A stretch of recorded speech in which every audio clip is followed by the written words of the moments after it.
भयंकर, बहुत बहुत ही बुरा, बहुत ही अशुभ घटना घटी।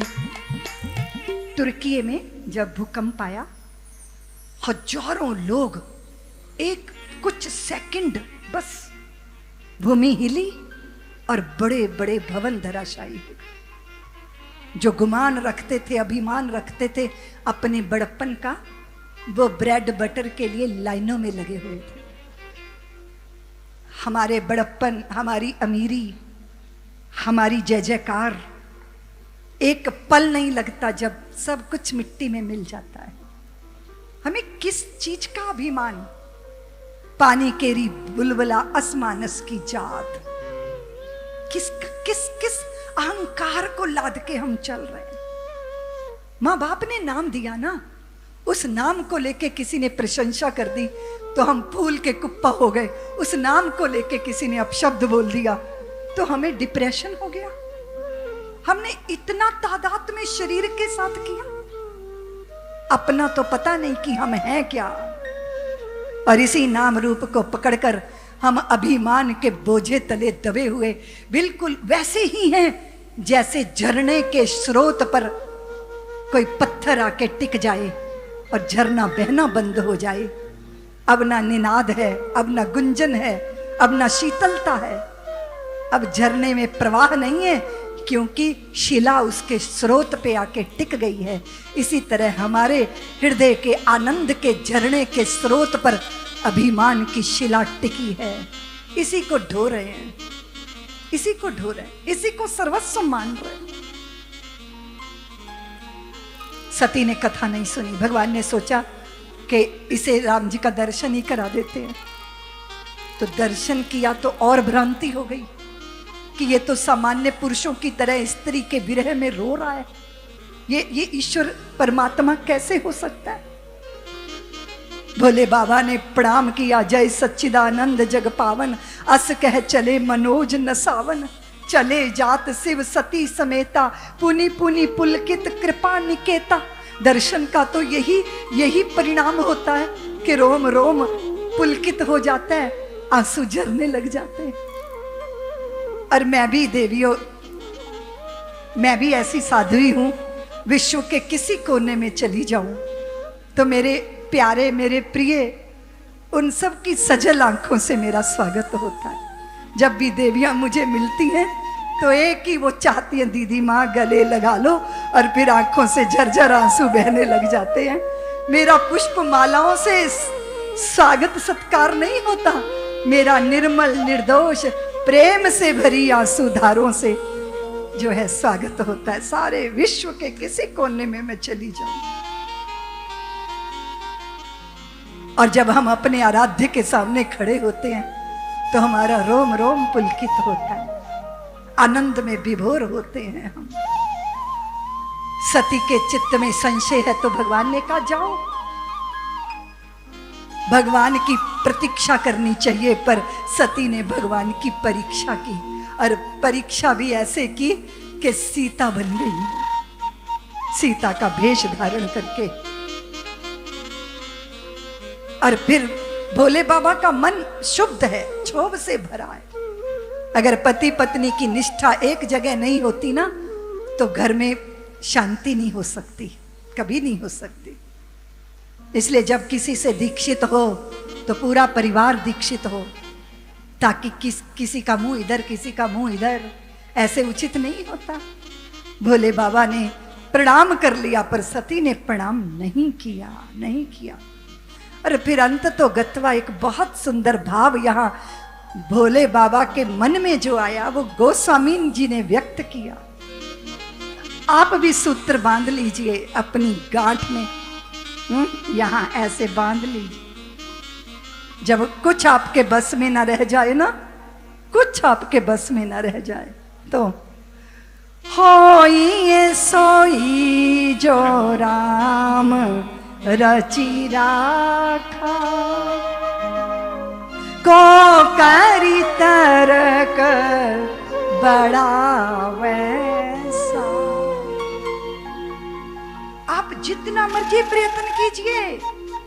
और सुनिए बंधुओं, यहाँ भोले बाबा अपनी पत्नी को समझा नहीं पाए तो तुम कौन से बाग की गाजर हो। मुश्किल है, परिवार समझ जाए मुश्किल है, पड़ोसी समझ जाए मुश्किल है, और पत्नी समझ जाए मुश्किल है। तो फिर क्या करना चाहिए? होई सोई जो राम रची राखा। और जब गई है भवानी जानकी बनकर, तो भगवान समझ गए कि परीक्षा लेने आई है। तो भगवान ने तुरंत हाथ जोड़े, जोरी पानी प्रभु कीन प्रणाम, पिता समेत लीन निज नाम। जोरी पान प्रभु कीन प्रणाम, पिता समेत लीन निज नाम। कहे ओ बहोरी कहा वृष के तू, विपिन अकेली फिरऊं के ही हेतु। कहे ओ बहोरी कहा वृष के तू, विपिन अकेली फिरऊं के ही हेतु। यहाँ पे बहुत सुंदर भाव है। भगवान ने देखा परीक्षा लेने आई है, सीता बन के आई है, और मैं सीता का विरही हूं।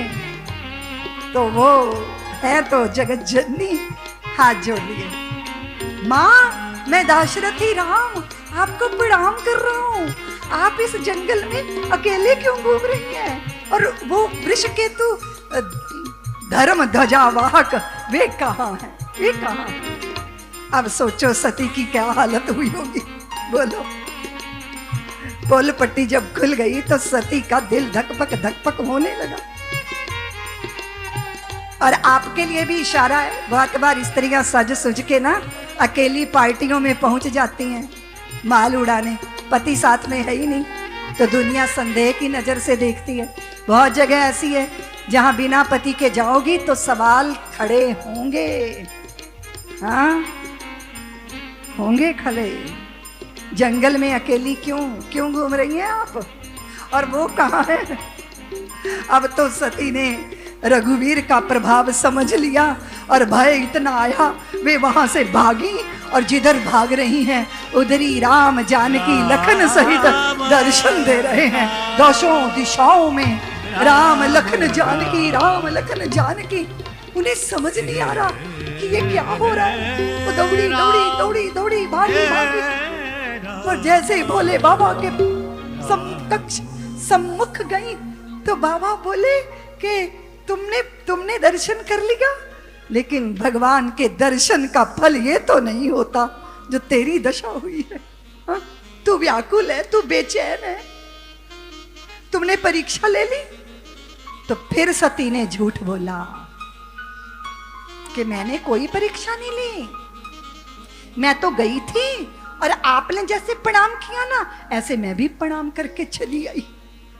दाम्पत्य जीवन में पति पत्नी के बीच में अगर छल है, फरेब है, कपट है, सोच लो देवियों, आपने तो दूध और पानी को देखा है ना, है ना?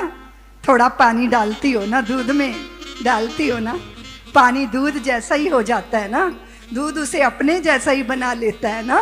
और फिर जब वो दूध चूल्हे पे चढ़ता है तो पहले दूध नहीं जलता, पहले पानी जलता है, और जब पानी जल जाता है तो दूध को स्वीकार नहीं होता, वो उबल उबल के पतीले से बाहर निकलने लग जाता है। जिस आग ने मेरे मित्र को जलाया मैं उसी आग में कूद के आत्महत्या कर लूंगा। लेकिन फिर कोई एक अंजुल भरता है जल की, और फिर उस बर्तन में, बासन में दूध के ऊपर जब जल का छींटा देता है तो जल शांत हो जाता है। यह है एक मेक हो जाना। और उसी दूध में जब कपट का नींबू निचोड़ दिया जाता है तो दूध और पानी अलग हो जाते हैं। दुनिया की कोई ताकत उनको एक नहीं कर सकती है। बोलो ना, बताओ ना। संबंध पति पत्नी का, और अगर उसमें कपट है, अगर उसमें झूठ है, अगर उसमें ड्रामा है, अगर नाटक चल रहा है तो समझ लीजिए बहुत भारी कीमत चुकानी पड़ेगी, बहुत भारी। भोले बाबा ने देख लिया था कि ये सीता बनकर इसने परीक्षा ली है। उन्होंने मन में सोच लिया अब इस शरीर से इनके साथ धर्म पत्नी का व्यवहार हो नहीं सकता, और फिर इतना वियोग झेला है। चुप्पी बहुत बुरी होती है बंधु, चुप्पी। हमारे गुरुदेव नाराज हो जाते थे ना तो मौन हो जाते थे, और हमें लगता था डांट दें, मार लें, अपनी पादुका ही उठा के खोपड़ी पे फेंक दें, पर मौन ना हो, कुछ तो कहें। और अगर संबंधों में संवाद नहीं है तो फिर वो संबंध मर जाता है, वो मृत पराया होता है। इसलिए तुम कहती हो दीदी माँ बड़ी नोक झोंक होती है। अरे नोक झोंक होने दो, अच्छी बात है। जिस दिन चुप्पी सध जाएगी उस दिन समझना साथ तो हैं पर साथ नहीं है। इसलिए संवाद का होना बहुत जरूरी है। संवाद संबंधों का पोषण करता है। सब्सक्राइब करें साध्वी ऋतंभरा जी के YouTube चैनल को, और हमारे वीडियोस को सबसे पहले देखने के लिए बेल आइकन को दबाना न भूलें।